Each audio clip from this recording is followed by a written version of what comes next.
Now on CoastTV News. Cool Spring Crossing when plans to bring thousands of homes, a YMCA, and more off of Route 9 go back in front of council. And what's happening this week? Georgetown's homeless population causing concern. What measure council is considering to keep people out of the circle certain times. Bethany's Loop Canal poised for big progress, the $1 million-plus project that starts Monday. Along with a hard chill in the air, we are concerned about blustery conditions as we are now placed under a gale wind watch. This is CoastTV News at 11. A field for now and potentially thousands of homes, commercial space, and more off of Route 9. Good evening. I'm Madeline Overturf. Thank you for staying up with us after Sunday night football. Plans to build the Cool Spring Crossing development on 637 acres on Route 9 and Cool Spring Road, that's in the Milton-Harbison area, well, they're moving forward. The idea is a massive mixed-use development with more than 1,900 housing units spread across 7 villages, plus a YMCA, stores, a hotel, and more. This week, the Sussex Preservation Coalition is holding a meeting on Cool Spring. The group strongly opposes the development, saying it violates the current future land use map, and they say infrastructure can't handle it. That group is meeting Wednesday at the Lewis Public Library, ahead of the next time the proposal is set to go in front of Sussex County Council, which is November 5th. The last thing we need is 1,900 more houses. It's hard to get a medical appointment, and it's hard to go anywhere. Advocates say Cool Spring Crossing will bring more housing options, some affordable to the Cape region. Additionally, the Sussex Planning and Zoning Commission recommended approval for Cool Spring Crossing this summer, but ultimately Sussex County Council has the final say. And again, the Sussex Preservation Coalition, that's a grassroots group, they are meeting Wednesday night. On your screen now is Cape Henlopen State Park, one of Delaware's 17 state parks. On Wednesday, a survey on the state parks and a possible fee hike statewide closes. CoastTV News reporter Emma Aiken breaks down how DNREC says costs are skyrocketing, but fees have stayed the same for a decade. Bird watching. That's just one of many activities Mary Beth Medlock enjoys in Delaware state parks like Cape Henlopen, but she's worried about how busy these areas can get, especially in the summer. That's one reason why Medlock supports DNREC's proposed fee increases. And she said there's a sign that said the park's full. We're beyond capacity. DNREC is proposing a wide variety of price changes. For example, at beach parks, Delaware cars currently pay $5 daily. That could jump to $10. For out-of-state cars, that same pass could go from $10 to $20. For annual passes, the in-state rate of $35 could jump to $50. And if you're visiting from out-of-state, a $70 annual pass could increase to $100. Out-of-staters Beth and John Wolgamuth say if DNREC raises the prices too much, it will push people away. I could see them increasing the in-state from $5 to $7.50, something like that. That would make a lot more sense to me. But to put it so high for out-of-state, you just stop people coming to the state. DNREC says they're proposing these fee increases because demand is at a record high, and they haven't increased the daily pass rates or the annual pass rates since 2015. But in that same 10-year period, operating costs have increased by 127%. Local Bill Biles is a little conflicted, but says the rate change would be good for the longevity of the parks. I hate to see them raise the rates because it's such a beautiful park, but I don't want to see the park, deteriorate either. So another price hike to consider, lifetime passes could take a hit too. That's those available to Delaware residents aged 65 or older. Right now they cost $65. That would bump up to $150. With only so much park to go around and the cost of maintaining the land rising, record demand could lead to higher prices if the proposal moves forward. For CoastTV News, I'm Emma Aiken. Now, there are no changes to surf tags there, and DNREC did have open houses on the price hikes, all the ones that are proposed. You can participate in that survey online, but only until midnight on the 29th. Let's break down those surf fishing tag proposals here. Those fees have been the same since 2019. What's new, though, is DNREC wants to discontinue the off-peak surf fishing permit, which was good for weekdays. Delaware State Parks says Delawareans spend more on surf permits, annual and lifetime park passes, but they say out-of-state visitors are spending much more on overall park revenue.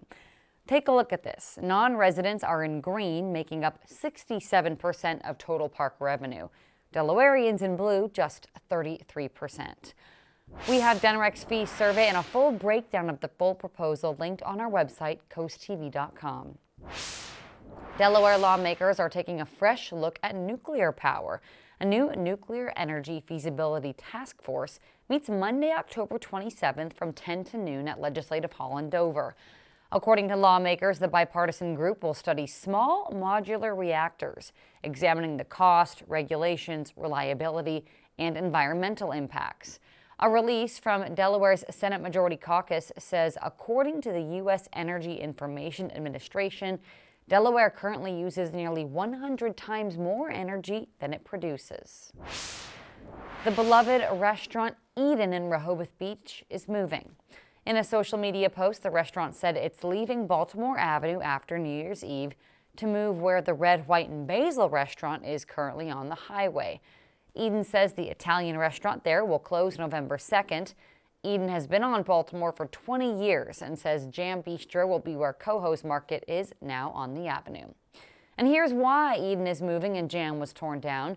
The Atlantic Crown Hotel will be built right next to the existing Atlantic Sands, next to where Jam was and Eden currently is. Bethany Beach is working to fight erosion, but not on the coastline. According to the town, starting Monday, crews will begin the months-long process to build an 855-foot retaining wall along the Bethany Beach Loop Canal. The goal is to stop erosion and protect natural habitat. It's a nearly $1.4 million project that's been years in the making. And for years, those in town have said the Loop Canal has been a source of flooding. On Monday night, Georgetown will consider adjusting zoning regulations so cottage homes can be built. As Coast TV's and Telemundo Del Marva's Ana Sofia Roman shows us, the goal of Little Living LLC, a Delaware-based nonprofit, is to provide affordable housing to people in the area.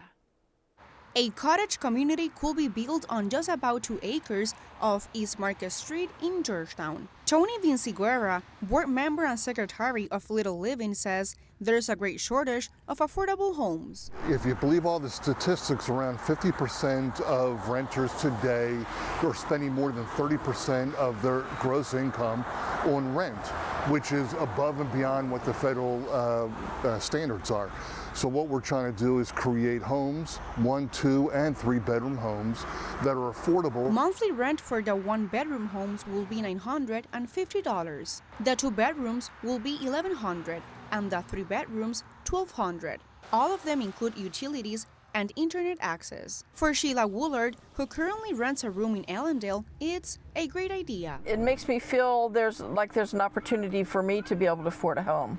Vinciguerra says the nonprofit has received loans and other donations to help fund this project. All this is meant to fit in within their existing income so that they can then spend the rest of their money on health care, automobiles, taking their kids to events and so forth. Plans to bring affordable housing to town. Ana Sofia Roman, Coast TV News. Georgetown Town Council has the public hearing on the zoning change that would allow for those cottage homes at 6:45 p.m. on Monday. At that same town council meeting, a second reading for an ordinance on when people can sleep in the Georgetown Circle. Sleeping is currently banned in the circle from 11 p.m. to 7 a.m., but now that ban could extend from sunset to sunrise. After the second reading, this could be adopted. And this ordinance comes after public outcry, with many saying Georgetown is becoming overrun with homeless individuals. We have a number of articles on this topic right now on CoastTV.com. Former Delaware Representative John Kowalko has died. Kowalko served the Newark area in the State House from 2006 until his retirement in 2022. Kowalko was known as one of the legislature's most progressive voices and his fight for the working class and transparency. Kowalko was a longtime advocate of creating the Delaware Office of Inspector General. Kowalko was there in August when Governor Matt Meyer signed the bill creating the office, which is a watchdog for government fraud and waste. The governor saying in a statement in part, quote, Kowalko's passion for fairness, transparency, and doing what's right set him apart. He was 80 years old.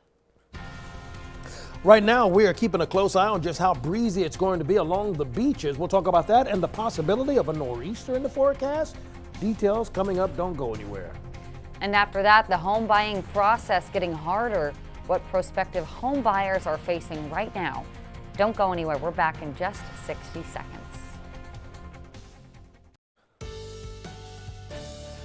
We're pretty clear and quiet for right now, but now we're starting to feel the temperatures are dropping rather rapidly throughout the late night, early morning hours, and we're breaking for a bit of frost. And you can feel that in the air just as we speak. Now, we're already in the 50s right now. Winds are pushing primarily out of the north, and we anticipate things are going to become, well, a little frosty before it's all said and done. In fact, our frost advisory is in effect until 9 o'clock for Monday for just north of Cambridge, but not just there. We are concerned about frosty conditions throughout all of the state, particularly in our neck of the woods from Milton to down to Morris Hill, all the way towards Flea Hill, and all places in between, with the exceptions of the actual beaches. Now, the beaches, we have a separate concern altogether different for that. That deals with the winds. We're at a gale wind watch level until Wednesday morning. It's likely to be upgraded to a warning because we're keeping a close eye on a possible nor'easter that could form and cause some complications. But we're looking at breezy conditions from Slaughter Beach to Broadkill Beach to Lewis, going Rehoboth all the way down towards Ocean View and Ocean City, Fenwick Island, and then from Edgewater Acres all the way down towards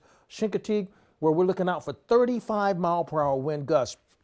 And this is going to stay active until we get to the middle portion of the week, and that's when I'm expecting the storm system to come knocking on our door. So hence was why I am hinting to the fact that I expect this to be upgraded and extended beyond the time frame that we have for right now. But overall, we have high pressure that's in control of our weather for right now. Temperatures in the 40s, but we're going to cool off very quickly overnight.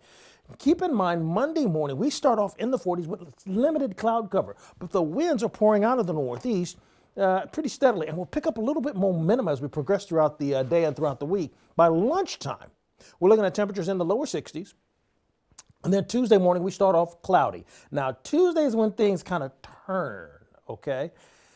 Because that's when the cloud cover will come into play, and that's when watching out for a storm system to come into play as well. Now, you notice the arrows becoming a little more numerous, indicating the winds become increased by then. And then we have the winds and the rain that begins to push its way by midnight Wednesday, moving into Selbyville, Berlin, Fenwick Island, Bethany Beach, Long Neck, down towards Ocean City. Then it'll spread in other areas. Now let's talk rain. Monday, not so much worried about rain, but Tuesday, Wednesday, we will be in the 60 to 55 percentile. Then on Thursday, a whopping 93% chance of rain for Thursday. Then it drops off just in time for you to enjoy, officially, your Halloween festivities. So we take a look at Wednesday. Lunchtime, we start seeing that move from the south to the north. Thursday, early in the morning, you see that spin right here and that embedded thunderstorm off the coast, and all this green that's just painting the scene wide, really throughout the entire region. That's what's going to eventually lift to the north by the time we get to Thursday evening. But it will take all of Thursday morning, afternoon, until the sun goes down for the rain to clear out of our way. With that being the case, we clear out pretty nicely. Now, so just to kind of recap for tonight, we still stay in the lower 40s. For tomorrow, 60 degrees, mostly sunny, but it's going to be cool early. Really kind of cool all day long because these winds are coming out of the north at 6 to 14 miles per hour, and they're not going to be comfortable. Tuesday, we're okay in the morning time, but after lunchtime, there's no more guarantees of it staying dry. Not at all. Finally, here's a look at your extended forecast. Looking for that chance of rain developing late Tuesday, all day Wednesday, and a good portion of Thursday morning. Paul, thank you. Downtown Millsboro is an area that people say remains overwhelmed with traffic despite the new Millsboro bypass that opened almost a month ago. The owner of Casey's Delights in Millsboro, Thierry Langer, says business has improved since 2024, but he can't exactly credit it to the new bypass. He says there are still trucks coming through, especially chicken trucks, and traffic flow still needs to be improved. I'm coming back to the chicken trucks. Yes, because the big hope that I was having is putting tables outside. As long as we have chicken trucks, it's not a possibility. While the bypass is open, DelDOT says work will continue along 113 to fully finish the project by 2026. Delaware State Police have identified 73-year-old Gary Cooney of Millsboro is the man who died following a crash Friday morning on Millsboro Highway. Investigators say Cooney was a passenger in a Mazda that was struck by another car trying to pass as Cooney's car was pulling into a driveway off of the road. The government shutdown, nearly a month long at this point, is impacting seemingly all aspects of life, including the dreams of many home buyers. Lee Waldman is in New York with how the shutdown is impacting an already slower market. More than 1/3 of home buyers across the country turn to federally backed loans in order to make home ownership possible. That's according to a 2024 report by the National Association of Realtors. This shutdown is putting those home buying dreams in jeopardy. Of course, the government shut down, and so my lender got back in touch with me, and she said, unfortunately, we're not going to be able to close until the USDA reopens. Chase Franklin had everything set for his move from North Dakota to Kansas, including a U.S. Department of Agriculture-backed mortgage to buy a home. Now that plan has come to a screeching halt. There was a full gamut of emotions. I mean, there was anger, there was frustration. I mean, there was like, why is this happening now? He's not alone. Anthony Smith, a senior economist with Realtor.com, says homebuyers all over the U.S. are feeling the impact of the shutdown. It will be a difficult position to be put in as a first-time home buyer because that's going to be really one of the biggest cohorts that are going to be impacted by this. Before the shutdown, the skyrocketing prices of homes brought the housing industry to a slowdown. But the first government shutdown in nearly 7 years is impacting both rural and urban areas. The housing market was definitely somewhat frigid, and so this adds more chill to a situation that didn't need any more cooling off altogether. The longer this shutdown stretches on, Smith says the greater impact it's going to have on the industry as a whole and the more uncertainty it will breed. As for Franklin, he's got a clear message to the lawmakers in D.C. Recognize that the decisions that you are making are impacting far more people than you realize, and that the decisions that you're making are also affecting voters who will remember this when it comes around to election season. Smith's advice to home buyers is to stay the course, lean on people who have gone through this before, and have all of your paperwork in order when the government does reopen. In New York, I'm Lee Waldman. Still to come on Coast TV News, we take you to the final day of Sunfest. What was so special about this year's celebration? Pretty crazy video here. Crews rushed to the Mardela boat ramp Saturday night after reports of a truck in the Nanticoke River, and this is what they found. Firefighters say nobody was inside the truck. We have reached out to the Wicomico County Sheriff's Office for more information on this car. As the government shutdown continues, it's putting a strain on air travel. Airports across the country have reported more staffing shortages than usual. Without enough manpower, there are rising concerns about possible safety lapses. In addition, thousands of flights were delayed Saturday, more than 500 canceled. Jen Sullivan shows us what's causing the staffing shortages and what travelers should expect during the shutdown. Thousands of flights have been delayed this weekend as airports across the country deal with staffing shortages. There's going to be a lot less people coming in as people are going to be running out of money. Oksana Kelly is a TSA agent in Orlando. Right now, she's not getting paid because of the government shutdown. Yet she still has to show up to work because TSA agents and air traffic controllers are considered essential employees. But many are having to call out sick because they say they simply can't afford to pay for things like gas or childcare costs. If I have nowhere to leave my kids, how am I going to come to work? According to flight tracker site FlightAware, more than 5,000 flights were delayed Saturday. More than 500 were canceled. Many of those delays are being blamed on staffing shortages. We've gone up as high as 53% of the delays have been because of staffing shortages. And that number moves every single day. It's frustrating some passengers. I'm flying today on sheer faith. They probably just need to come to an agreement and reopen the government. Since the shutdown began October 1st, more than 250 FAA facilities have reported staffing problems. That's more than 4 times the number reported during the same period last year. The longer the shutdown lasts, the more financial pressure it puts on these workers.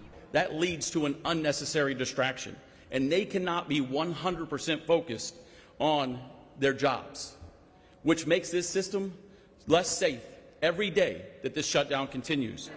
Travelers are being warned to expect longer security lines and to monitor their flights for any changes. All of this with less than a month to go before the busy holiday travel season. I'm Jen Sullivan reporting. After the break here on Coast TV News, feeling lucky? How big the Mega Millions jackpot has grown to. And later, Melissa approaches Jamaica. Chief Meteorologist Paul Williams shows us how the strong storm will impact our coast.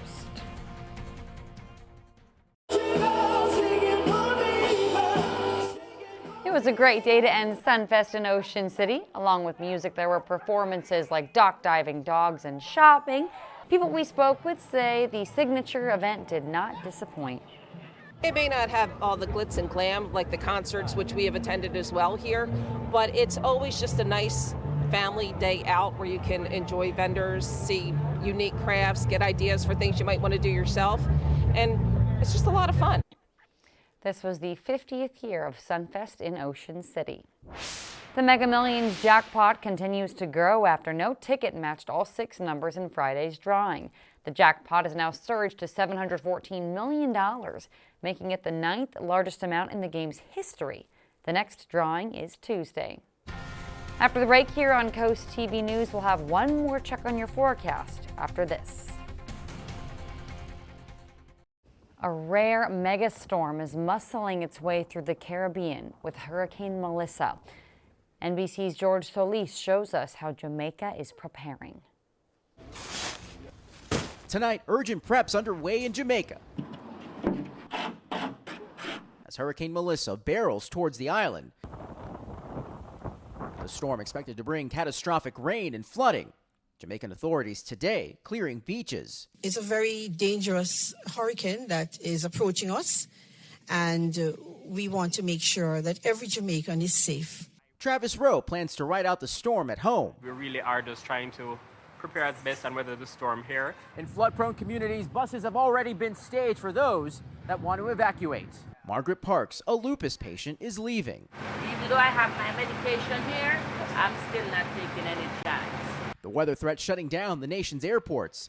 I need help, SOS. We are in Jamaica. Nicole Doyon, who's visiting from Miami, says she's stranded. How concerned are you about the damage, the widespread damage, once it hits the island? We're definitely concerned about the damage, having service, like losing contact with everybody that we can. So definitely getting out is going to be a concern for us once the hurricane passes. Melissa leaving a path of destruction across the Caribbean, killing 3 in Haiti and 1 person in the Dominican Republic. At home in the U.S., severe weather unrelated to Melissa slamming parts of the Gulf Coast. Oh! This video capturing a tornado ripping through a Mississippi parking lot. Meanwhile, in Jamaica, residents beginning to hunker down. Prayers up. A lot of prayers going up. And the bottom line on this storm is that, if memory serves me correctly, I believe it was only a Category 3. It may have morphed into a Category 4, but a Category 3 is the strongest one that's actually hit Jamaica. And they are ill-equipped. In fact, few people are equipped to deal with a Category 4, possibly a Category 5 hurricane. And so it's a Category 4 right now. We have sustained winds at about 145, but the wind gusts are up to 175, and it's going to morph into a Category 5 before it makes the turn and begins to move to the north. A very dangerous storm. So we have hurricane warnings that are active from Santiago, Cuba to Baracoa, as well as Montego Bay, as well as Kingston, and all of, really they have no place to run.